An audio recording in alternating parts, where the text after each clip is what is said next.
മലയാള cinema മേഖലയിൽ നടന്നുകൊണ്ടിരിക്കുന്ന കുറ്റകൃത്യങ്ങളെക്കുറിച്ച് വിവരങ്ങൾ പങ്കുവയ്ക്കുന്നുണ്ട് ഹേമ കമ്മിറ്റി റിപ്പോർട്ട്.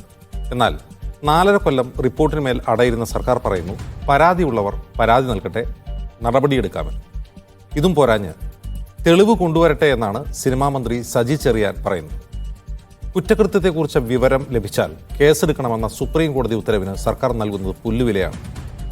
സ്വാഗതം സ്പെഷ്യൽ എഡിഷനിലേക്ക്. നമ്മളൊപ്പം അതിഥികളായി CPM വക്താവ് അഡ്വക്കേറ്റ് PM ആതിര, കോൺഗ്രസ് വക്താവ് അഡ്വക്കേറ്റ് വീണ എസ് നായർ, നിയമവിദഗ്ധൻ അഡ്വക്കേറ്റ് T ആസഫ് അലി എന്നിവർ. ആദ്യം PM ആതിരയിലേക്ക്. ആതിര, ഇതിൽ കേസെടുക്കാൻ ഇനിയും പരാതി കൊടുക്കണമെന്നാണ് ഇന്നലെ മുഖ്യമന്ത്രി പറയുന്നത്. സജി ചെറിയാൻ പറയുന്നത് പരാതിയുള്ളവർ തെളിവ് കൊണ്ടുവരട്ടെ, അപ്പോൾ കേസെടുക്കാമെന്നാണ്. ഇങ്ങനെയൊക്കെയാണ് കാര്യങ്ങൾ. ഒരു സെക്ഷൽ അസൾട്ട് അല്ലെങ്കിൽ ഒരു കൂടിയ ലൈംഗികാതിക്രമമാണെങ്കിൽ പോലും ഒരു അഡൾട്ടായ സ്ത്രീക്കെതിരായിട്ട് നടന്നു കഴിഞ്ഞാൽ സ്റ്റേറ്റ് ആ കാര്യങ്ങൾ അറിഞ്ഞു കഴിഞ്ഞാൽ പോലീസിന് കേസെടുക്കാനൊക്കെയുള്ള അധികാരവും അവകാശമുണ്ട്. പക്ഷേ ഈ കേസിനകത്ത് ഹേമ കമ്മിറ്റിയുടെ മുമ്പാകെ പരാതിയുമായി വന്നിട്ടുള്ള സ്ത്രീകൾ വളരെ വ്യക്തമായിട്ട് അവരുടെ ഐഡൻറ്റിറ്റി റിവീൽ ചെയ്യരുത്, ഈ വിഷയങ്ങൾ തന്നെ പുറം ലോകം അറിയരുത്, അത് മറച്ചു വെക്കണം എന്നുള്ള രീതിയിലുള്ള റിക്വസ്റ്റ് നടത്തിയതിന് ശേഷമാണ് സത്യങ്ങൾ വെളിപ്പെടുത്തിയത്. ആദ്യ പത്രത്തിൽ പരസ്യം വന്ന സമയത്ത് പരാതിയായിട്ട് പോലും വരാൻ ആരും സന്നദ്ധമായില്ല. പിന്നീട് അതിൻ്റെ കോൺഫിഡൻഷ്യാലിറ്റി മെയിൻറ്റെയിൻ ചെയ്യുമെന്നുള്ളൊരു വലിയ ഉറപ്പ് ഹേമ കമ്മിറ്റി കൊടുത്തതിനെ തുടർന്നാണ് ഇവർ കാര്യങ്ങൾ പറയാൻ തന്നെ സന്നദ്ധമായത്. അപ്പോൾ തീർച്ചയായും അത്തരം ഒരു ക്രൈമുകൾ നിർബാധം ഈ ഇൻഡസ്ട്രിക്കകത്ത് നടക്കുന്നുണ്ട് എന്ന് മനസ്സിലാക്കി കഴിഞ്ഞാൽ എടുക്കേണ്ടുന്ന നടപടികൾ, ആ നടപടികൾ അത്തരം ക്രൈമുകൾ ഇല്ലാതാക്കുന്നതിന് വേണ്ടി എങ്ങനെയാണ് ഇൻഡസ്ട്രിയെ കൂടുതൽ മോണിറ്റർ ചെയ്യാൻ വേണ്ടി പറ്റുക, സ്ത്രീ സൗഹൃദപരമായിട്ടുള്ള അന്തരീക്ഷം ഉണ്ടാക്കുക എന്നുള്ളതിലൊക്കെ സംസ്ഥാന സർക്കാരിന് ഇടപെടാനുണ്ട്. പക്ഷേ ഇങ്ങനൊരു ഇൻഫർമേഷൻ കിട്ടിക്കഴിഞ്ഞാൽ ഉടനടി കേസ് രജിസ്റ്റർ ചെയ്യണം എന്നുള്ള വാദം ഈ സന്ദർഭത്തിൽ എത്രത്തോളം ഉചിതമാണ് എന്നുള്ളതിൽ എനിക്ക് ആശങ്കയുണ്ട്. ആശങ്കയെക്കുറിച്ചാണ് അതിൽ എൻ്റെ ചോദ്യം. അതായത് ഇതിൽ 17 വയസ്സുള്ള മൈനറായ ഒരു പെൺകുട്ടി പീഡിപ്പിക്കപ്പെട്ട വിവരമുണ്ട്. അപ്പോൾ അങ്ങനെ ഒരു വിവരം ഇപ്പോൾ അഡ്വക്കേറ്റ് ആതിരയുടെ അടുത്ത് ഒരാളൊന്ന് പറയുകയാണ്. അപ്പോൾ ആ കുട്ടി തന്നെ പറയുകയാണ് ഇത് പുറത്തറിയരുത്, അയാൾ എന്നെ കൊന്നുകളയും എന്ന് പറഞ്ഞാൽ ഒരു അഭിഭാഷക എന്ന നിലയിൽ PM ആതിര എന്ത് നിലപാടായിരിക്കും സ്വീകരിക്കുക? PM ആതിര അല്ല, ഇനി ആരെടുത്ത് വന്നാലും ഒരു പോക്സോ ഒഫൻസാണ് നടന്നിട്ടുള്ളതെങ്കിൽ, ഒരു എത്ര ചെറിയ പോക്സോ ഒഫൻസ് ആയാൽ പോലും നോൺ റിപ്പോർട്ടിംഗ് ഈസ് എൻ ഒഫൻസാണ്. അപ്പോൾ അത് അറിഞ്ഞ ഹേമ കമ്മിറ്റി തന്നെ ആ കുട്ടി പ്രായപൂർത്തിയാവാത്ത കുട്ടിയാണെങ്കിൽ പോക്സോ ആക്ട് നിലവിൽ വന്നതിന് ശേഷമാണ് ഈ ക്രൈം നടന്നതെങ്കിൽ ആ മൊമെൻറ്റിൽ പോലീസിൽ റിപ്പോർട്ട് ചെയ്യേണ്ടതാണ്. ഇതിലങ്ങനെയുണ്ട്, കമ്മിറ്റി റിപ്പോർട്ടിൽ അങ്ങനെയുണ്ട്. അല്ല, അവരിപ്പം മേജറാണോ, പോക്സോ ആക്ട് വരുന്നതിന് മുമ്പേ ആണോ ഈ ക്രൈം നടന്നിട്ടുള്ളത് എന്നൊക്കെ ഉള്ളത് ക്രോസ് ചെക്ക് ചെയ്യേണ്ട കാര്യമാണ്. നോൺ റിപ്പോർട്ടിംഗ് പോലും ഒരു FIR അന്വേഷിക്കണ്ടേ? അല്ല, അത് കൃത്യമായിട്ട് അവരുടെ ഏജൊക്കെ എഴുതിയെടുത്തിട്ടാണല്ലോ ഇവർ ഈ മൊഴിയൊക്കെ രേഖപ്പെടുത്തുന്നത്. അപ്പോൾ അതിനകത്ത് വ്യക്തമായിട്ട് ആ റിപ്പോർട്ടിനകത്ത് തന്നെ അവരുടെ പ്രായം ഒക്കെ രേഖപ്പെടുത്തിയിട്ടുണ്ട്. ഈ സംഭവം നടന്ന കാലം അത് പോക്സോ ആക്ട് നിലവിൽ വരുന്നതിന് മുമ്പുള്ളതാണോ ശേഷമുള്ളതാണോ എന്നുള്ളത് അതിൽ രേഖപ്പെടുത്തിയിട്ടുണ്ട്. അതിനനുസരിച്ചിട്ട് നിയമം അറിയുന്ന ഒരാൾ എന്നുള്ള നിലയ്ക്ക് തന്നെ ജസ്റ്റിസ് ഹേമ ഉൾപ്പെടെയുള്ള ആളുകൾ അത് പോക്സോ ഒഫൻസിൻ്റെ പേർവ്യൂവിലാണ് വരുന്നതെങ്കിൽ ആ നിമിഷം പോലീസിൽ റിപ്പോർട്ട് ചെയ്യേണ്ടുന്ന ഒരു ഒഫൻസാണ്. ഞാനീ പറഞ്ഞത് അഡൾട്ട് ഫീമെയിലുമായി ബന്ധപ്പെട്ട് അവർക്ക് നേരെ നടക്കുന്ന ലൈംഗികാതിക്രമവുമായി ബന്ധപ്പെട്ട് കംപ്ലൈനൻ്റ് ആവാൻ അവർ സന്നദ്ധമല്ലെങ്കിൽ അതിന് പല കാരണങ്ങളുണ്ടാകാം. അവരുടെ വ്യക്തിജീവിതം, അവരുടെ കുടുംബജീവിതം, അവരുടെ കരിയർ, അവരുടെ സാമൂഹ്യ ജീവിതം, ഇത്തരം പരാതിക്കാരികളായിക്കഴിഞ്ഞാൽ വരുന്ന വലിയ കോൺസിക്വൻസ്. നിർഭയ ഇഷ്യൂ ഉണ്ടായ സമയത്ത് ജസ്റ്റിസ് JS വർമ്മ കമ്മീഷൻ തന്നെ കണ്ടെത്തിയ പഠനത്തിൽ കണ്ടെത്തിൻ്റെ ഭാഗമായിട്ട് പറയുന്നുണ്ട് ഈ ഇന്ത്യക്കകത്ത് 80% റേപ്പ് കേസുകൾ നോൺ റിപ്പോർട്ടഡ് ആണ്. റിപ്പോർട്ടഡ് കേസുകൾക്കകത്ത് തന്നെ അവർക്കൊരു നീതി ലഭിച്ചു, ജുഡീഷ്യറിയിൽ നിന്ന് നീതി ലഭിച്ചു എന്ന് പറയാൻ വേണ്ടി പറ്റുന്ന എത്രയോ നോമിനലായിട്ടുള്ള വളരെ ചെറിയ ശതമാനം മാത്രമേ ഉള്ളൂ എന്നുള്ള രാജ്യത്തിൻ്റെ ക്രൈമുമായി ബന്ധപ്പെട്ടുള്ള കണക്കുകൾ നമ്മുടെ മുന്നിൽ ഉണ്ട്. അതുകൊണ്ട് തന്നെ ഈ എല്ലാ ക്രൈമുകളും ഈ പറയുന്ന രീതിയിൽ ഒരു FIR രജിസ്ട്രേഷനിലേക്ക് എത്തുന്നില്ല എന്നുള്ളൊരു വസ്തുതയുണ്ട്.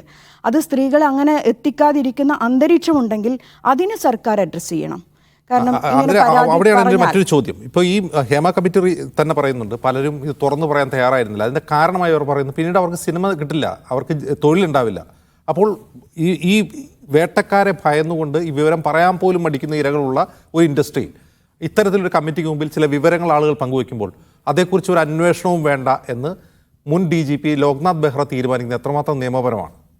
അന്വേഷണവും FIRഉം എന്ന് പറയുന്നത് നിയമത്തിൻ്റെ വഴിക്കുള്ളൊരു സഞ്ചാരമാണ്. അത് വളരെ കോംപ്ലിക്കേറ്റഡ് ആയിട്ടുള്ള ഒരു വഴി തന്നെയാണ്.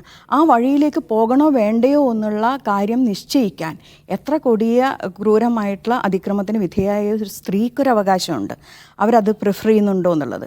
പ്രിഫർ ചെയ്യാത്ത കാര്യങ്ങൾ എന്തെന്ന് കണ്ടെത്തി അത് അത്തരം നിയമ പോരാട്ടങ്ങളിലേക്ക് അവരെ സന്നദ്ധമാക്കുക എന്നുള്ള ഉത്തരവാദിത്വം നിശ്ചയമായിട്ടും സ്റ്റേറ്റിനുണ്ട്.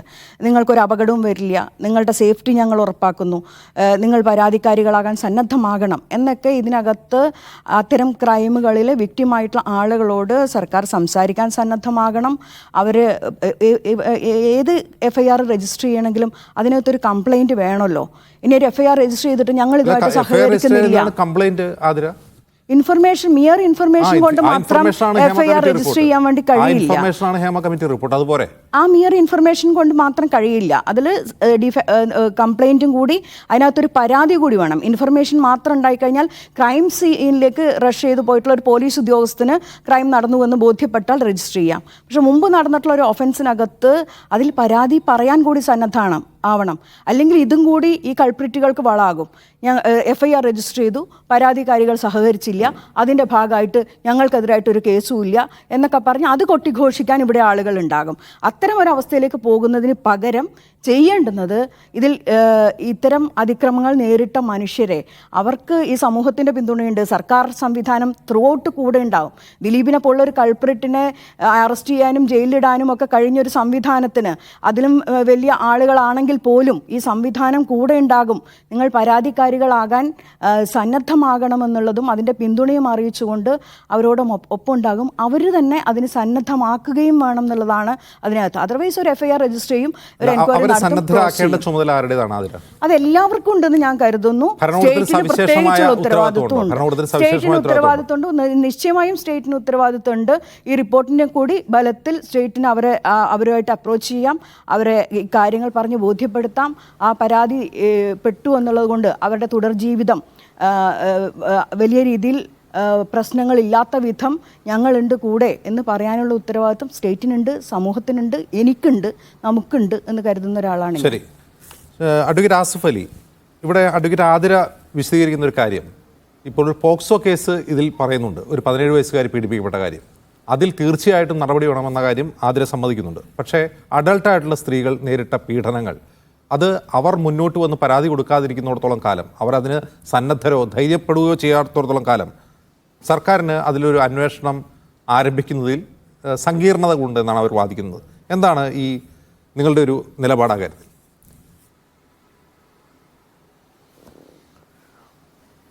അത് തികച്ചും തെറ്റാണ്.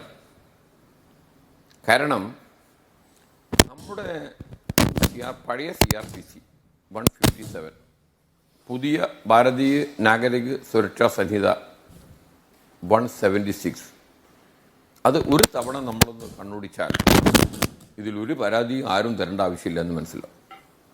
എന്താ പറയുന്നത്? ഒരു പോലീസ് ഓഫീസർക്ക് ഞാൻ പറയാം, if the information is received by a police officer or otherwise, ഒരു വിവരം ലഭിച്ചാലോ മറ്റു വിധത്തിലോ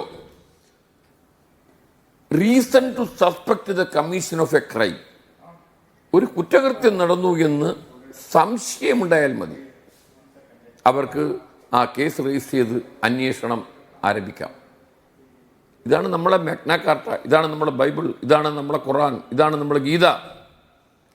അപ്പൊ കുറ്റകൃത്യം നടന്നാൽ ഇന്നലെ ബഹുമാന്യനായ മുഖ്യമന്ത്രി പറഞ്ഞ എന്തൊരു വിചിത്രമായ ഒരു വാദമാണ്.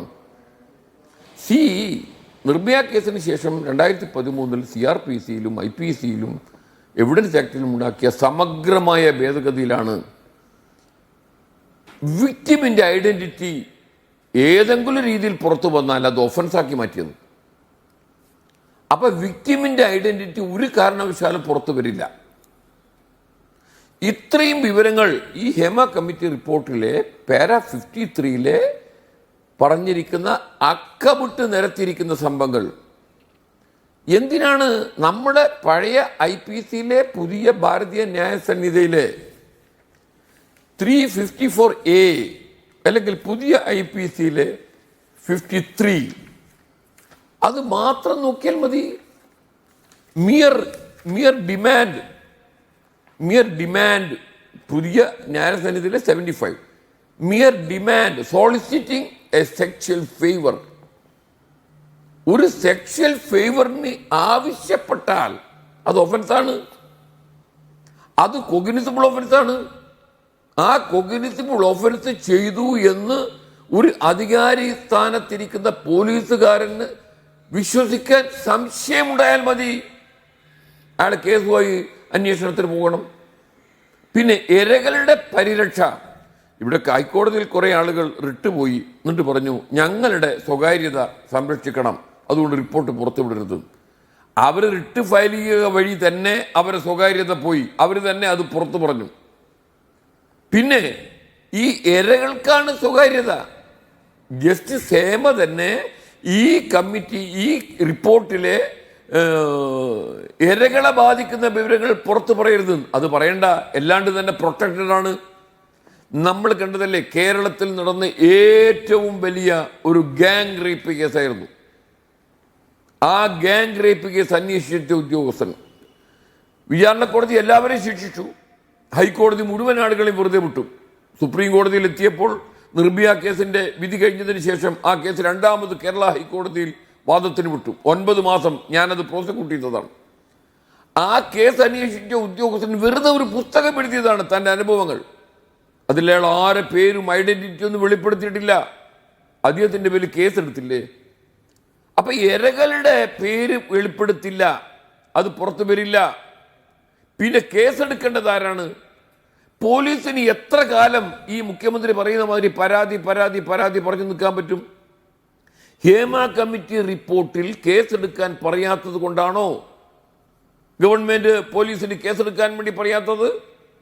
അങ്ങനെയാണെങ്കിൽ ഞാൻ ചോദിക്കുന്നിട്ടേ, വർഷങ്ങൾക്ക് മുമ്പ് കൂത്തുപറമ്പ് വെടിവെപ്പ് കേസിൽ ജസ്റ്റിസ് പത്മനാഭൻ നായരുടെ കമ്മീഷൻ റിപ്പോർട്ട് കൊടുത്തു. ആ റിപ്പോർട്ട് പ്രസിദ്ധീകരിച്ച് 24 മണിക്കൂറിനുള്ളിൽ നമ്മൾ കണ്ടത് എന്താണ്? MV രാഘവനെ അറസ്റ്റ് ചെയ്ത് ജയിലിലിട്ടു. കൂത്തുപറമ്പ് കോടതിയിൽ അന്ന് എനിക്കെല്ലാം ഉണ്ടായ അനുഭവം ഞാൻ ഇന്നും ഓർമ്മിക്കുന്നു. ആ കമ്മിറ്റി റിപ്പോർട്ടിൽ MVR ആണ് തോക്കെടുത്ത് DYFIക്കാരെ വെടിവെച്ച് കൊന്നതെന്ന് പറഞ്ഞിട്ടില്ല. അദ്ദേഹം ആ പരിപാടിയിൽ പങ്കെടുത്തു എന്ന് മാത്രമേ പറഞ്ഞിട്ടുള്ളൂ. ഗവൺമെന്റ് MVRനെതിരെ കൊലക്കുറ്റം ചുമത്തി കേസെടുത്തു. അങ്ങനെ ഒരു കമ്മീഷൻ റിപ്പോർട്ട് മാത്രം അടിസ്ഥാനപ്പെടുത്തി FIR ഇട്ട് കൊലക്കുറ്റം ചുമത്തി കേസെടുത്ത ഒരു സർക്കാർ, ഇടതുപക്ഷ സർക്കാർ, എന്തിനാണ് പറയുന്നത്? ജസ്റ്റിസ് ശിവരാജൻ കമ്മീഷൻ റിപ്പോർട്ടിന്റെ അടിസ്ഥാനത്തിൽ കേരളത്തിലെ എത്ര പ്രമുഖരായ MLA MP മാർക്കെതിരെ കേസെടുത്തു? അവർ പറഞ്ഞിരുന്നു കേസെടുക്കണോ? അപ്പൊ report contain some information regarding the commission of a cognizable offence. ആ റിപ്പോർട്ട് ഇത്ര ഗുരുതരമായ കുറ്റകൃത്യങ്ങളെ സംബന്ധിക്കുന്ന വിവരങ്ങൾ സർക്കാരിന് കിട്ടി. സർക്കാർ ഈ 4.5 കൊല്ലം അത് പെട്ടിയിലിട്ട് പൂട്ടിയത് ആരെ പരിരക്ഷിക്കാൻ വേണ്ടിയാണ്? വേട്ടക്കാരെ പരിരക്ഷിക്കാനല്ലേ? ഒരു ക്രിമിനൽസിനെ, കുറ്റവാളികളെന്ന് സംശയിക്കുന്നവരെ നിയമത്തിന്റെ മുന്നിൽ കൊണ്ടുവരേണ്ട ഒരു പരമപ്രധാനമായ ദൗത്യം നിർവഹിക്കേണ്ട സർക്കാർ അത് പെട്ടിയിലിട്ട് പൂട്ടി. ഇപ്പോഴും പറയുന്നത് എന്താണ്? പരാതി പരാതി പരാതി. പരാതി വാങ്ങണോ? അതാണ് നേരത്തെ ഒരു ചാനലിൽ സംസാരിക്കവേ ഒരു പ്രമുഖ സിനിമാ താരം പറഞ്ഞത്, ഈ പരാതി കൊടുക്കേണ്ട ചുമതലയും ഞങ്ങളാണോ ഏറ്റെടുക്കേണ്ടത്? എങ്ങനെയാണ് നിങ്ങൾ ഒരു സെൻസ് ഓഫ് സെക്യൂരിറ്റി വിക്ടിംസിന്, സ്ത്രീ സുരക്ഷയെ കുറിച്ച് പറയുന്ന ഒരു സർക്കാർ? സ്ത്രീകളെ, താരങ്ങളെ, കലാകാരികളെ, ഇവരെല്ലാം ആരാണ്? പല സ്കൂൾ കലോത്സവം, സ്റ്റേറ്റ് കലോത്സവത്തിലെല്ലാം വളരെ മിന്നിത്തിളങ്ങുന്ന അവരെ കലാ അഭിരുചി പ്രകടിപ്പിച്ച് നിരവധി സമ്മാനങ്ങൾ വാങ്ങിയ പ്രതിഭകളെ ഇത്ര ക്രൂരമായി വേട്ടയാടിയ ഈ കുറ്റവാളികളെയല്ലേ, ഈ ക്രിമിനൽസിനെയല്ലേ സർക്കാർ പരിരക്ഷിക്കുന്നത്? എന്നിട്ട് പറയുന്നത് പരാതി വേണം, പരാതി വേണം. അതുകൊണ്ടാണ് നമ്മൾ പറയുന്നത് ഇപ്പോൾ കോൺക്ലേവ് വിളിക്കുകയാണ്. എന്തിനാണ് കോൺക്ലേവ്? നേരത്തെ ആ സിനിമാ താരം പറയുകയുണ്ടായി, ആ കോൺക്ലേവിൽ ഈ പ്രതിസ്ഥാനത്ത് നിർത്തേണ്ടവരെയും വിളിച്ചു വരുത്തുകയാണ്. എന്തിനാണ്? ഇപ്പോൾ തന്നെ തെളിവ് മുഴുവൻ നശിപ്പിച്ച് കേസ് ഇല്ലാണ്ടാക്കാൻ വേണ്ടിയുള്ള സർക്കാരിന്റെ ഒരു ഹിഡൻ അജണ്ടയാണ്. 1 കോടി രൂപ അതിന് അനുവദിച്ചിരിക്കുകയാണ് കോൺക്ലേവിന്. സർക്കാർ പറയുന്നു പുതിയ നിയമം കൊണ്ടുവരാം. മാന്യ സുഹൃത്തുക്കളെ, നാളെ കൊണ്ടുവരുന്ന നിയമത്തിന് വർഷങ്ങൾക്ക് മുമ്പ് നടന്ന കുറ്റകൃത്യം ചെയ്തവരെ ശിക്ഷിക്കാൻ പറ്റുമോ? പണ്ട് നമ്മുടെ പ്രഗത്ഭനായ അഭിഭാഷകൻ പൽക്കിവാല പറഞ്ഞിട്ടുണ്ടായിരുന്നു, we have too many laws too little justice. നിയമങ്ങൾ കുടയുണ്ട്, നീതിയില്ല. ഇവിടെ നിലവിലുള്ള നിയമം അനുസരിച്ച് ഈ റിപ്പോർട്ട് വെളിപ്പെടുത്തുന്ന, ഞെട്ടിക്കുന്ന, സ്ത്രീകൾ നേരിടുന്ന ഭീകരമായ കാവാലികന്മാരുടെ ഈ കുറ്റകൃത്യങ്ങളെ കുറിച്ചിട്ടുള്ള വിവരങ്ങൾ പോലീസിന് കൊടുക്കണം. കൊടുത്തേ തീരൂ, അത് കൊടുക്കേണ്ടി വരും. ഇവരെല്ലാം പ്രോസിക്യൂട്ട് ചെയ്യേണ്ടി വരും. കാരണം നമ്മുടെ നീതിശാസ്ത്രത്തിൽ ഒരു ചൊല്ലുണ്ട്, കുറ്റകൃത്യം ഒരിക്കലും മരിക്കില്ല, ഒരിക്കലും മരിക്കില്ല. കേരളം എന്ന് പറയുന്നത് 30 വർഷത്തിന് ശേഷമാണ് ഒരു വ്യാജ ഏറ്റുമുട്ടൽ കേസിൽ ഒരു IPS ഉദ്യോഗസ്ഥനെ പ്രോസിക്യൂട്ട് ചെയ്ത് ജയിലിലടച്ചത്.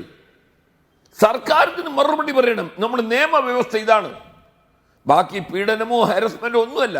മിയർ സോളിസിറ്റിംഗ്, ഒരു സെക്സ്വൽ ഫേവർ ചോദിക്കുന്നത് തന്നെ 354A പുതിയ നിയമമാണെങ്കിൽ 75 BNS ഭാരതീയ ന്യായ സംഹിത അനുസരിച്ച് 3 കൊല്ലം തടവ് ശിക്ഷ നൽകുന്ന കുറ്റകൃത്യമാണ്.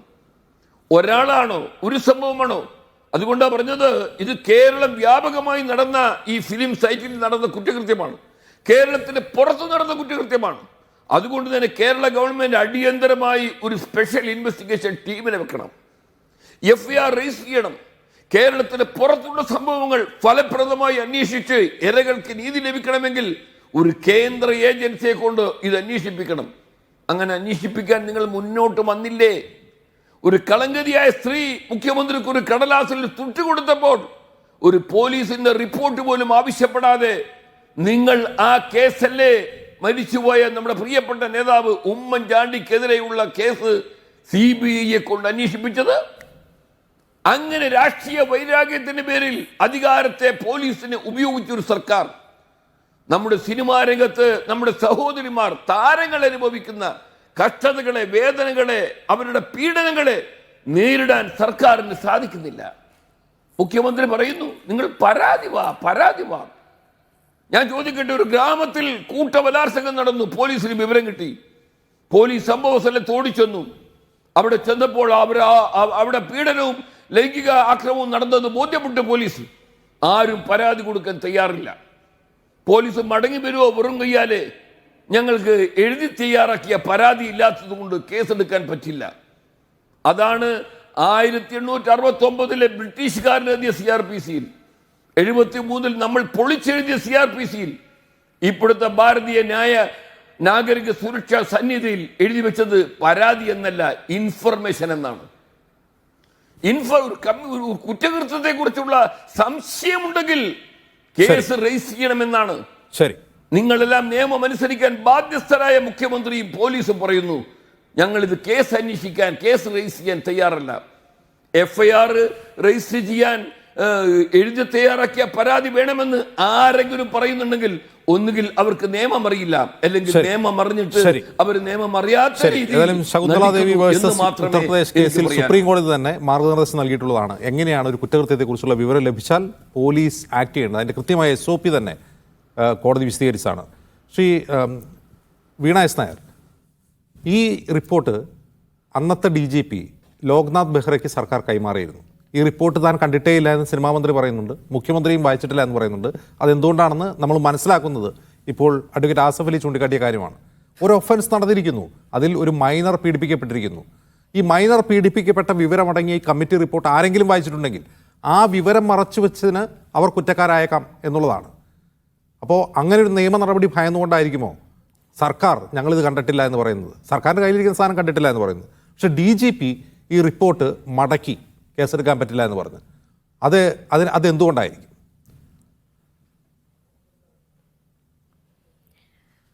ഈ പോക്സോ ആക്ടിലെ സെക്ഷൻ 21 വളരെ കൃത്യമായിട്ട് ഇത്തരത്തിലൊരു ഒഫൻസ് നടന്നതിനെക്കുറിച്ച് അറിവ് കിട്ടിക്കഴിഞ്ഞാൽ അത് ഇൻഫോം ചെയ്യണം എന്നും ഇല്ലെങ്കിലുള്ള പ്രത്യാഘാതങ്ങൾ എന്താണെന്നുള്ളത് എഴുതി വെച്ചിട്ടുണ്ട്. സംസ്ഥാനത്തെ DGPക്കോ അല്ലെങ്കിൽ മുഖ്യമന്ത്രി അടക്കമുള്ള ഉന്നത അധികാര കേന്ദ്രങ്ങൾക്കോ ഇത് മറച്ചു വെച്ചു കഴിഞ്ഞാൽ ഉണ്ടാകുന്ന പ്രത്യാഘാതങ്ങളെക്കുറിച്ച് ബോധമില്ലാത്തത് കൊണ്ടല്ല, മറിച്ച് വളരെ കരുതിക്കൂട്ടി തന്നെ ചിലരെ അതായത് ഒന്ന് ഓർക്കണം, കഴിഞ്ഞ 5 വർഷമായിട്ട് കോൾഡ് സ്റ്റോറേജിലുണ്ടായിരുന്ന ഒരു റിപ്പോർട്ടാണ്. ഇവരാരും കഴിഞ്ഞ 5 വർഷത്തിനിടയിൽ ഇതിലെ പ്രധാനപ്പെട്ട പേജുകളിലൂടെയെങ്കിലും കടന്നു പോകാൻ ഇവർക്ക് ആർക്കും സമയം കിട്ടിയില്ല എങ്കിൽ എനിക്ക് പറയാനുള്ളത് ബഹുമാനപ്പെട്ട മുഖ്യമന്ത്രിയും സാംസ്കാരിക മന്ത്രിയും DGP ഒക്കെ അടക്കമുള്ളവർ ഈ പരിപാടിയൊക്കെ നിർത്തിയിട്ട് വേറെന്തെങ്കിലും ജോലിക്ക് പോകണം എന്നുള്ളതാണ് എനിക്ക് അഭ്യർത്ഥിക്കാനുള്ളത്. കാരണം സിനിമാ രംഗത്തെ സ്ത്രീകളുടെ സുരക്ഷയുമായിട്ട് ബന്ധപ്പെട്ട് അവർ നേരിട്ടിട്ടുള്ള സെക്ഷുവൽ എക്സ്പ്ലോയിറ്റേഷൻ അടക്കമുള്ള കാര്യങ്ങളെ കുറിച്ച് ഇവിടെ സൂചിപ്പിച്ചതുപോലെ 17 വയസ്സ് മാത്രം പ്രായമുള്ള പെൺകുട്ടി അടക്കമുള്ളവർ ചൂഷണം ചെയ്തതിനെ പറ്റിയിട്ടുള്ള സുപ്രധാനമായിട്ടുള്ള ഒരു റിപ്പോർട്ടാണ് ജസ്റ്റിസ് ഹേമ ബഹുമാനപ്പെട്ട അതോറിറ്റീസിന് മുമ്പിൽ സമർപ്പിച്ചിട്ടുള്ളത്. ഇനി കഴിഞ്ഞ ദിവസം മുതൽ മാറി ഓരോ മന്ത്രിമാർ പറയുന്നത്, മുഖ്യമന്ത്രി അടക്കം പറയുന്നത്, ജസ്റ്റിസ് ഹേമ തന്നെ അയച്ച കത്തിൽ സുപ്രീം കോടതി ഗൈഡ് ലൈൻസ് പാലിച്ചുകൊണ്ട് പ്രൈവസി മെയിൻറ്റെയിൻ ചെയ്യണമെന്നാണ് പറഞ്ഞിരിക്കുന്നത്. അവിടെ പോലും എത്ര കണ്ണിങ് ആയിട്ടാണ് ഇവർ പൊതുജനങ്ങളെ തെറ്റിദ്ധരിപ്പിക്കുന്നതെന്നൊന്ന് ആലോചിച്ച് നോക്കിയേ.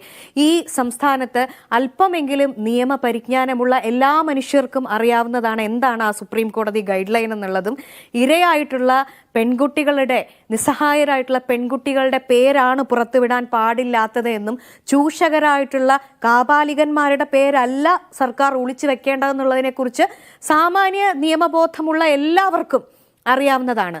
അപ്പോൾ മുഖ്യമന്ത്രി അടക്കം ഈ സംസ്ഥാനത്തെ ജനങ്ങളെ തെറ്റിദ്ധരിപ്പിക്കുന്ന ഒരു നിലപാടാണ് കഴിഞ്ഞ ദിവസത്തെ പത്രസമ്മേളനത്തിൽ അടക്കം എടുത്തിട്ടുള്ളത്. ഇതൊന്നും കൊണ്ട് എല്ലാവരെയും പറ്റിക്കാമെന്ന് ഇവർ ധരിക്കരുത്. ചില കാര്യങ്ങൾ കൂടി ഞാൻ പറഞ്ഞുകൊള്ളട്ടെ. ഈ 15 അംഗ പവർ ഗ്രൂപ്പ് എന്ന് പറയുന്ന ഒരു ഗ്രൂപ്പിനെ കുറിച്ച് സംസാരിക്കുന്നു. അവരുടെ പേരുകൾ പുറത്തു വരുന്നില്ല. ഞാൻ പറയുന്നത് ഇവരുടെ പേരുകളെല്ലാം നിർബന്ധമായും സർക്കാർ പുറത്തുവിടണം. എന്തിനാണെന്നറിയാമോ? ഇതിനൊരു ലീഗൽ ഫൈറ്റ് അല്ലെങ്കിൽ ഒരു ലീഗൽ ബാറ്റിൽ എന്ന് പറയുന്നത് ഒരു ഭാഗത്ത് തീർച്ചയായിട്ടും നടക്കണം. ഇവിടെ സൂചിപ്പിച്ചതുപോലെ 354 അടക്കമുള്ള മോഡസ്റ്റിയെ ബാധിക്കുന്ന വിഷയങ്ങൾ നടത്തിയിട്ടുണ്ട്. 15 പവർ ഗ്രൂപ്പ് ആരാണെന്ന് പൊതുസമൂഹത്തിന് അറിയാത്തതല്ല. കാരണം ആ വിവരം തന്നെ 2017 കോമ്പറ്റീഷൻ കമ്മീഷനിൽ വിനയൻ കൊടുത്തിട്ടുള്ള ഒരു പരാതി തീർപ്പായിക്കൊണ്ട് അതിൻ്റെ ഉത്തരവിൽ കൃത്യമായി വിശദീകരിക്കുന്നുണ്ട് ആരാണ് ആ പവർ ഗ്രൂപ്പ്. ആളുകളെ ബാൻ ചെയ്യുന്ന, ആളുകളെ സിനിമയിൽ നിന്ന് പുറത്താക്കുന്ന, ആളുകളുടെ തൊഴിൽ മുടക്കുന്ന ആ ഗ്രൂപ്പ് ഏതാണെന്ന് കൃത്യമായ പേര് അതിലുണ്ട്. അത് ആർക്കാ അറിയാത്തത്? അല്ല, ഞാൻ പറഞ്ഞത് ഈ പവർ ഗ്രൂപ്പ് ഉൾപ്പെടെ അടങ്ങുന്ന ഈ ചൂഷണം, പെൺകുട്ടികളെ ചൂഷണം ചെയ്തു എന്ന് പറയുന്ന, സെക്ഷുവലി അബ്യൂസ് ചെയ്തു എന്ന് പറഞ്ഞവരുടെ പേരടക്കം പുറത്തുവിടണം എന്നുള്ളതാണ്. എന്തിനാണെന്നറിയാമോ?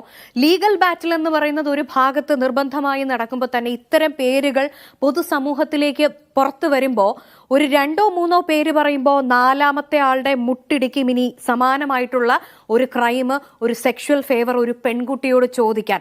ഏറ്റവും ഇവരെല്ലാവരും സമൂഹത്തിൽ നല്ല കുഞ്ഞുങ്ങളുടെ മുഖംമൂടി അണിഞ്ഞു നടക്കുന്നവരാണ്. ആ നല്ല മുഖംമൂടിയാണ് ആദ്യം പൊതുസമൂഹത്തിന് മുന്നിൽ അനാവരണം ചെയ്യപ്പെടേണ്ടത്. അവരുടെ ശരിക്കുള്ള മുഖമാണ് പൊതുസമൂഹത്തിലേക്ക് ആദ്യമായിട്ട് എത്തേണ്ടത്.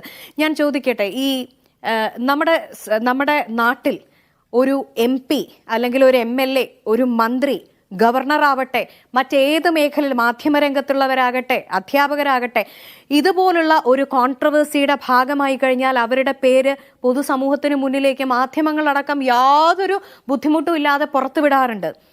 എന്തുകൊണ്ട് സിനിമാ രംഗത്തുള്ള ഇത്തരത്തിലുള്ള കറുത്ത കൈകൾക്ക് മാത്രം സംരക്ഷണം ലഭിക്കുന്നു, അത്തരത്തിലുള്ള പ്രിവിലേജുകൾ ലഭിക്കുന്നു? എന്തുകൊണ്ട് ഇവരുടെ പേര് പൊതുസമൂഹത്തിലേക്ക് വിട്ടുകൂടാ? ബാക്കി എല്ലാവരുടെയും പേര് വിടാമല്ലോ.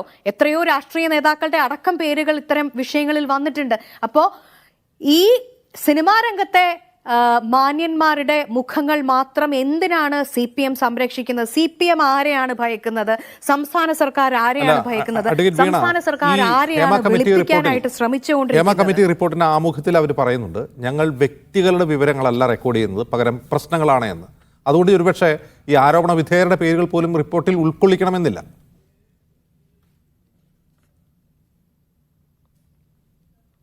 ഒരു ആരോപണ വിധേയരുടെയും പേരില്ലാതെ 295 പേജ് 96 പേജുള്ള ഒരു റിപ്പോർട്ട് എഴുതിയിട്ടുണ്ടാകും എന്നാണോ നമ്മൾ വിശ്വസിക്കേണ്ടത്? ഞാനോ താങ്കളോ ആരും കണ്ടിട്ടില്ലാത്ത ഒരു റിപ്പോർട്ടാണ്. രഹസ്യമായി വെച്ചിരിക്കുന്ന 61 പേജുകളും അല്ലാതെ ഇരകളായിട്ടുള്ള പെൺകുട്ടികൾ കൊടുത്തിരിക്കുന്ന 400ഓളം പേജ് വരുന്ന മൊഴികൾ അടങ്ങുന്ന ഡോക്യുമെന്റ്സ് ഇന്നും പുറത്തു വന്നിട്ടില്ല. തീർച്ചയായും അത് പൊതുസമൂഹത്തിലേക്ക് എത്തണം. ഗവൺമെന്റ് എന്തായിരുന്നു ചെയ്യേണ്ടത്? ഈ ഒരു വിഷയത്തിൽ ഗവൺമെന്റിന്റെ ഒരു സത്യസന്ധതയില്ലായ്മ തുടങ്ങുന്നത് ഇതിനെ ഒരു കമ്മിറ്റിയായി കോൺസ്റ്റിറ്റ്യൂട്ട് ചെയ്തപ്പോൾ മുതലാണെന്ന് ഉറച്ചു വിശ്വസിക്കുന്ന ഒരാളാണ് ഞാൻ. കാരണം ഒരു കമ്മീഷനായിട്ട് കോൺസ്റ്റിറ്റ്യൂട്ട് ചെയ്തിരുന്നെങ്കിൽ അതിന് കിട്ടാമായിരുന്ന കൂടുതൽ ലീഗൽ ബാക്കിംഗ്, ആ മൊഴികൾക്ക് കിട്ടാമായിരുന്ന ലീഗൽ വാലിഡിറ്റി അടക്കമുള്ള കാര്യങ്ങളെ ഡൈല്യൂട്ട് ചെയ്യുന്ന തരത്തിലേക്കാണ് പോയത്. എന്നാൽ പോലും ഈ മൊഴികളെ നമുക്ക് എടുത്തു വെച്ചുകൊണ്ട് ഇവിടെ അസഫ് അലി സാർ അടക്കമുള്ളവർ സൂചിപ്പിച്ചു, കോഗ്നിസബിൾ ഒഫൻസ് ഉണ്ട്, കേസ് നമുക്ക് രജിസ്റ്റർ ചെയ്യാം. ഇനി എന്താണിപ്പോ ഇന്ന് പാർവതിയുടെ പ്രതികരണം വന്നിട്ടുണ്ട്. ഇത്രയും കൈയും കാലും ഇട്ട് അടിച്ച് നിലനിൽപ്പിന് ബുദ്ധിമുട്ടുന്ന പെൺകുട്ടികൾ ഇനി പരാതിയുമായിട്ട് മുന്നോട്ട് വരാനാണോ ഒരു സർക്കാർ കാത്തിരിക്കേണ്ടത്? പോക്സോ വിഷയം അടക്കമുള്ള കാര്യങ്ങൾ കയ്യിലിരിക്കുമ്പോൾ ഇതിനെക്കുറിച്ച് മുഖ്യമന്ത്രി അടക്കമുള്ളവർ അറിഞ്ഞിട്ടുണ്ട് എന്നാണ് നമ്മളടക്കം വിശ്വസിക്കേണ്ടത്. കാരണം കേരളത്തിലെ ആഭ്യന്തരമന്ത്രിയായ മുഖ്യമന്ത്രിക്ക് കൂടിയാണ് ഈ റിപ്പോർട്ട് പോകുന്നത്. അദ്ദേഹം ഇത് കണ്ടിട്ടില്ല, അറിഞ്ഞിട്ടില്ല എന്ന് പറഞ്ഞാൽ നമ്മളത് വിശ്വസിക്കണോ? അതിന്മേൽ അദ്ദേഹം അടയിരുന്ന് ഉറങ്ങിയിട്ടുണ്ട് എങ്കിൽ അദ്ദേഹം കൂടി ഈ പോക്സോ സെക്ഷൻ 21 പ്രതിയാകേണ്ട വിഷയമാണിതെന്നാണ് ഞാൻ ഉറച്ച് വിശ്വസിക്കുന്നത്.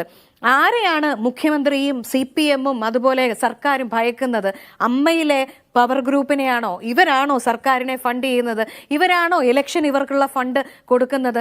നമുക്കറിയാം, നമ്മുടെ കേരളത്തിലെ ഒരു പ്രമുഖ സ്വകാര്യ ചാനൽ ഈ പാർട്ടിയുടെ തന്നെ നേതൃത്വത്തിൽ നടത്തപ്പെടുന്നതിന് പിന്നിലടക്കം സൂപ്പർ താരങ്ങളുടെ പിന്തുണയും ഒക്കെ ഉണ്ട്, എത്രയോ കാലങ്ങളായിട്ട് നമുക്കറിയുന്നത് ആണ്. അപ്പൊ ആരെയാണ് ഇവർ പ്രൊട്ടക്ട് ചെയ്യാൻ ശ്രമിക്കുന്നത്? വളരെ വികൃതമായിട്ടുള്ള മുഖങ്ങൾ വെച്ചുകൊണ്ട്, മേക്കപ്പ് ഇട്ടുകൊണ്ട് അതിനെയൊക്കെ വെളുപ്പിച്ച് പൊതുസമൂഹത്തിൽ നിൽക്കുന്നവരെ വെളുപ്പിക്കാൻ സർക്കാർ നിന്നാൽ, ഇവിടെ ബഹുമാനപ്പെട്ട PM ആതിര സന്നിഹിതയാണ്, ആതിരയോടുള്ള എല്ലാ ബഹുമാനവും വെച്ചുകൊണ്ട് ഞാൻ പറയട്ടെ, ഇത്തരത്തിൽ പ്രായപൂർത്തിയാവാത്ത പെൺകുട്ടികളെ അടക്കം പീഡിപ്പിച്ചു എന്ന് പറയപ്പെടുന്ന ഒരു റിപ്പോർട്ട് പുറത്തുവിടാതെ, അല്ലെങ്കിൽ അതിൽ പ്രതികളായിട്ടുള്ള ശിക്ഷിക്കപ്പെടേണ്ടവരെ, പകൽ മാന്യന്മാരുടെ മുഖം സമൂഹത്തിന് മുന്നിൽ പിച്ചി ചീന്തേണ്ട സമയത്ത് അതിനൊപ്പം ഒരു വനിത എന്നുള്ള നിലയിൽ നിൽക്കേണ്ടതിന് പകരം അതിലെ ശരികളെക്കുറിച്ച് സംസാരിക്കാൻ ആതിരയെ പോലുള്ള വനിതകൾ വന്നിരിക്കുമ്പോൾ സത്യത്തിൽ നമ്മളെപ്പോലുള്ള വനിതകളാണ് ലജ്ജിച്ച് തല താഴ്ത്തുന്നത്. കാരണം വനിതകൾ ഒറ്റക്കെട്ടായിട്ട് നിൽക്കേണ്ട ഒരു വിഷയമാണ്. 1 മണിക്കൂറത്തെ ചർച്ചയിലെ നമ്മുടെ പ്രസൻസിനപ്പുറത്തേക്ക് ഈ ഇഷ്യൂ ഡിമാൻഡ് ചെയ്യപ്പെടുന്ന ഒരു പ്രാധാന്യമുണ്ട്. നിങ്ങളൊന്ന് ആലോചിച്ച് നോക്കൂ, ഈ കുറ്റം ചെയ്തിട്ടുള്ള പ്രതികളെ അടക്കം വിളിച്ചിരുത്തിക്കൊണ്ട് കോൺക്ലേവ് നടത്തി എന്ത് ചർച്ച! നമ്മൾ രാവിലെ ഒരു ബ്രേക്ക്ഫാസ്റ്റും ലഞ്ചും ഡിന്നറും കഴിപ്പിച്ച് കോൺക്ലേവ് നടത്തി സന്തോഷമായിട്ട് ഇവരെ പിരിച്ചുവിടാമെന്നാണോ? ഇവിടെ ഇനി ഒരു പുതിയ നിയമം കൊണ്ടുവരാമെന്ന് പറഞ്ഞു. അസഫ് അലി സാറ് പറഞ്ഞു റിട്രോസ്പെക്റ്റീവ് ഇഫക്റ്റ് ഉണ്ടോ അത്തരത്തിലൊരു ക്രിമിനൽ ലോ കൊണ്ടുവന്നു കഴിഞ്ഞാൽ? ഒരിക്കലുമില്ല. അപ്പൊ ഇന്നലെ മുഴുവൻ തെറ്റ് ചെയ്തവരുടെയൊക്കെ തെറ്റുകളെ വെളുപ്പിക്കുന്ന ഒരു നിലപാടിലേക്കാണ് ഈ സർക്കാർ പോകുന്നതെന്നുള്ളതിൽ യാതൊരു സംശയവുമില്ല. ഒരു പ്രതിപക്ഷ സംഘടനയുടെ ഉത്തരവാദിത്തപ്പെട്ട ഒരു പദവിയിൽ ഇരിക്കുന്ന ആള്, ഒരു വനിത എന്നുള്ള നിലയിൽ പറയട്ടെ, തെരുവിൽ നമ്മളെല്ലാവരും ഇറങ്ങും, വനിതകൾ തെരുവിലിറങ്ങി കൈകാര്യം ചെയ്യും, ചൂലെടുത്തടിക്കുന്ന സാഹചര്യം ഉണ്ടാകും. കാരണം ഇപ്പോ ഈ സമയം ഒരു നവീകരണം സിനിമാ മേഖലയിൽ ഉണ്ടായില്ല എങ്കിൽ, ഈ കനൽ ഇപ്പോൾ കെട്ടുപോയി കഴിഞ്ഞാൽ ഒരിക്കലും ഈ സിനിമാ രംഗം ഇനി രക്ഷപ്പെടാൻ പോകുന്നില്ല. നല്ലൊരു തൊഴിലിടമായി പെണ്ണുങ്ങൾക്ക് ഈ ഇടം മാറുകയുമില്ല. അഡ്വക്കേറ്റ് PM ആതിര, ഈ പവർ ഗ്രൂപ്പ് എന്ന് പറഞ്ഞാൽ അതിൽ ഒരു വലിയ തോതിലുള്ള ജനാധിപത്യ വിരുദ്ധതയുണ്ടെന്ന് മാത്രമല്ല, അതൊരു തരം കാർട്ടലൈസേഷൻ കൂടിയാണ്. ഈ കാർട്ടലൈസേഷൻ്റെ കുറിച്ചുള്ള വിവരങ്ങൾ സിനിമകളെക്കുറിച്ച് സാധാരണ ഗോസിപ്പുകൾ വഴി വരുന്ന വാർത്തകളല്ല, കൃത്യമായ കോടതി ഉത്തരവുകളിലും എല്ലാം പുറത്തു വന്നിട്ടുള്ളതാണ്. ഇപ്പോൾ തിലകനെ ബാൻ ചെയ്യുന്നതിൻ്റെ പിന്നിൽ ആരൊക്കെയാണ് പ്രവർത്തിച്ചത് എന്നെല്ലാവർക്കും അറിയാം. അദ്ദേഹത്തിൻ്റെ ബന്ധുക്കളും മക്കളും ഒക്കെ പറയാറുണ്ട്. ഞാൻ മുമ്പ് സൂചിപ്പിച്ച കോമ്പറ്റീഷൻ കമ്മീഷൻ ഉത്തരവിൽ വിനയനെ എങ്ങനെയാണ് ഒതുക്കിയത്, അതിൻ്റെ പിന്നിൽ ആരൊക്കെയാണെന്നുള്ള കൃത്യമായ പേരെടുത്തിട്ടുള്ള വിവരങ്ങളുണ്ട്. ഇവരൊക്കെ സർക്കാരിന് വേണ്ടപ്പെട്ടതായതുകൊണ്ടാണോ അവരെയൊക്കെ വിളിച്ചിരുത്തി ഇരകളെ സംരക്ഷിക്കാനുള്ള കോൺക്ലേവ് ഉണ്ടാകും? കോൺക്ലേവിൽ ആര് പങ്കെടുക്കുമെന്നുള്ളത് സർക്കാർ വെളിപ്പെടുത്തിയിട്ടും ഇന്ന ആളുകളെയാണ് ക്ഷണിക്കുന്നതെന്ന് പറഞ്ഞിട്ടില്ല. സിനിമയുടെ വിവിധ മേഖലകളിൽ പ്രവർത്തിക്കുന്ന ആളുകളെ വിളിച്ചിരുത്തി ഇതിനകത്ത് എന്താണ് ഫർദർ സ്റ്റെപ്പ് എന്നുള്ളത് ആലോചിക്കുമെന്ന് പറഞ്ഞതിനെ ഇത്ര വക്രീകരിച്ച് അവതരിപ്പിക്കേണ്ട ഒരു ആവശ്യവുമില്ല. അതിന് ഈ ദിലീപിനെ അറസ്റ്റ് ചെയ്യാൻ ധൈര്യം കാണിച്ചിട്ടുള്ള, ജയിലിൽ ഇടാൻ ധൈര്യം കാണിച്ചിട്ടുള്ള ഒരു പോലീസിനും ആഭ്യന്തര വകുപ്പിനും കേരള സർക്കാരിനും ഇത്തരം കാര്യത്തിനകത്ത് ഇരകളെ സംരക്ഷിക്കുക എന്നുള്ളത് എന്തായാലും ഈ ഗവൺമെൻറ്റിൻ്റെ അജണ്ടയിലില്ല.